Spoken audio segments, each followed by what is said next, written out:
অন্যের দোষ দিয়ে কি লাভ, যেখানে নিজের আদালতের কাঠগড়ায় নিজেই আসামি। যে হৃদয়টা এক সময় সবাইকে ভালো রাখতে চাইতো, আজ সে হৃদয়টাই ধুকে ধুকে মরে। মানুষ শুধু আমার ভুলগুলো দেখেছে, কিন্তু রাতের অন্ধকারে নিজেকে কতবার শেষ করেছি সেটা কেউ দেখেনি। সবাই বলে আমি বদলে গেছি, আমি স্বার্থপর হয়ে গেছি, কিন্তু কেউ একবারও জিজ্ঞেস করেনি আমি কেন এমন হলাম।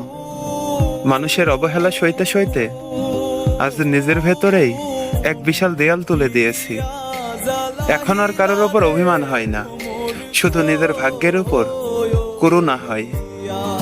মাঝে মাঝে ভাবি, যদি হারানো দিনগুলোতে ফিরে যেতে পারতাম, তবে নিজেকে অন্তত এতটা সস্তা হতে দিতাম না।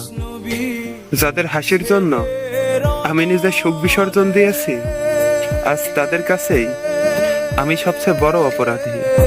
পৃথিবীর নিয়মটা খুবই অদ্ভুত, এখানে মৃত মানুষের গুণগান গাওয়া হয়, আর বেঁচে থাকা মানুষটাকে প্রতি মুহূর্তে মেরে ফেলা হয়।